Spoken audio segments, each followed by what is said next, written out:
For years, Eastern State Penitentiary loomed over Philadelphia like a decaying monument to misery and regret.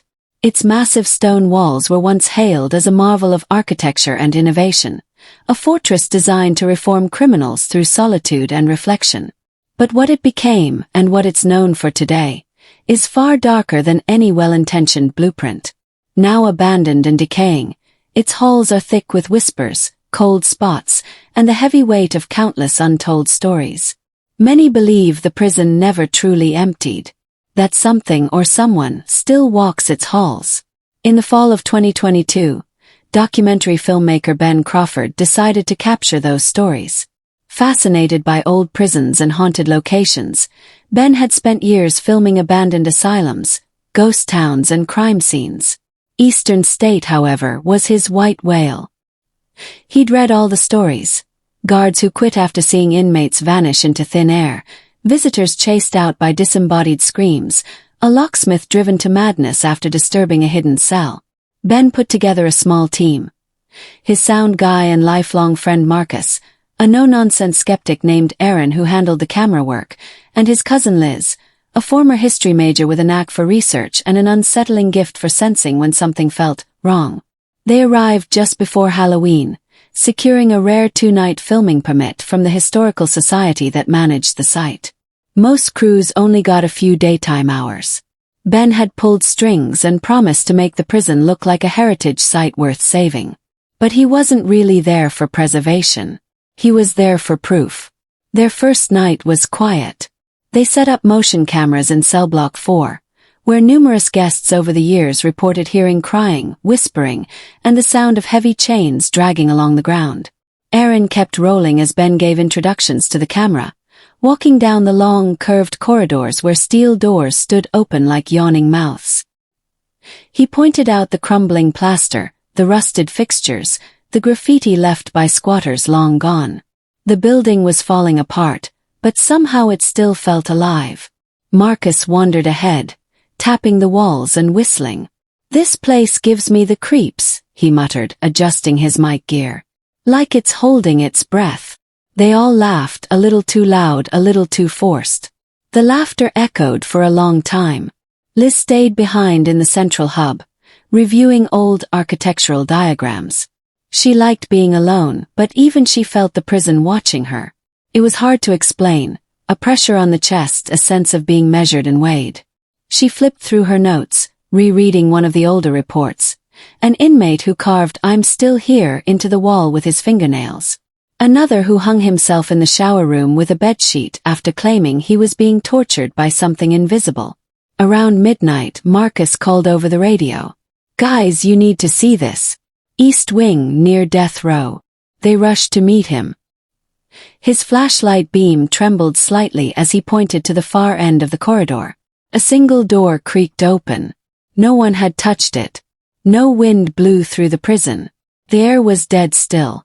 Ben whispered, "Keep rolling. Whatever this is, don't stop filming." They approached cautiously. The door slammed shut in front of them with a bang so loud it shook dust from the ceiling. Erin jumped back, almost dropping her camera. Liz clutched her notebook to her chest. Then came the footsteps. Heavy, deliberate, echoing from inside the sealed cell.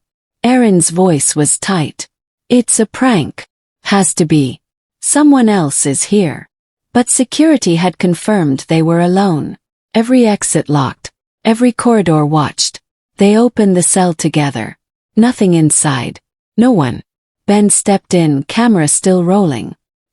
He ran his fingers over the stone walls. His light flickered. For just a moment, the temperature dropped so fast he could see his breath. Liz muttered, "Did you hear that?" "What?" "A voice. It said my name." They all froze.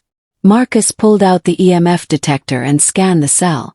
The needle jumped erratically, pulsing higher and higher before cutting out altogether. The light on Ben's camera went dead.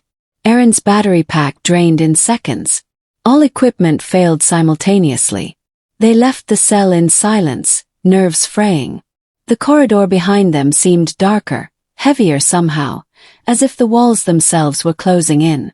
Marcus coughed and said he felt like someone had been following him since sunset. Ben was thrilled. "This is exactly what we came for," he whispered, trying to keep everyone from bolting. "This place wants to be seen." But Liz was starting to think it didn't want to be seen.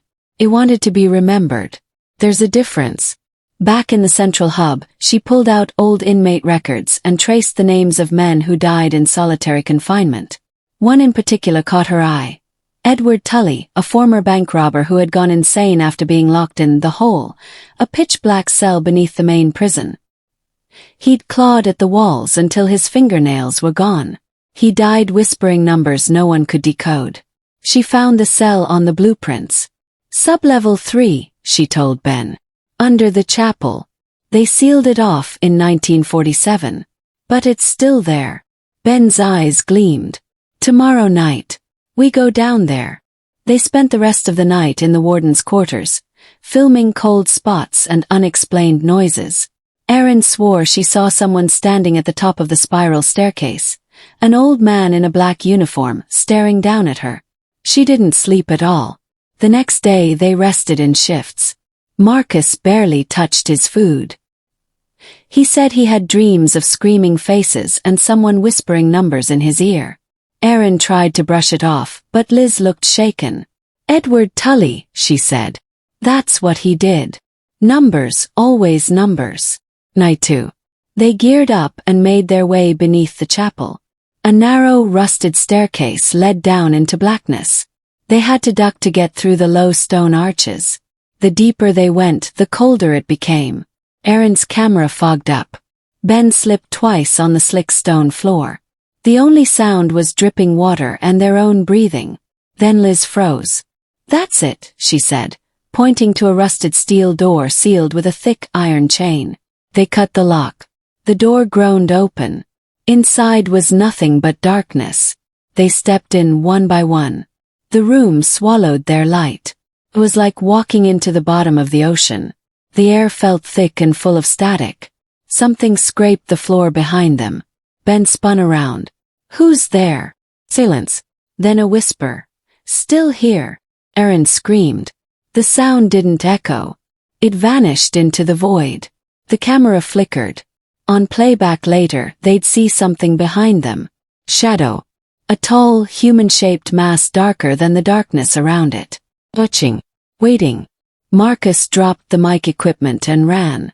Liz chased after him, calling his name, but he vanished into the maze of tunnels. They found him an hour later near the front gates, curled into a ball, rocking back and forth. He didn't recognize any of them. He kept repeating, 67946. "He's here, he's still here." Marcus never came back to work. His family checked him into a psychiatric center, where he stopped speaking entirely 2 weeks later. Ben released a shortened version of the footage, omitting the sublevel entirely. "Too disturbing," he said. "Too personal." But rumors spread. People analyzed frame by frame. They saw what Erin saw.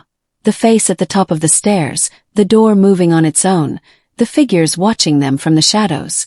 And most chilling of all, the voice whispering Liz's name from inside the sealed cell.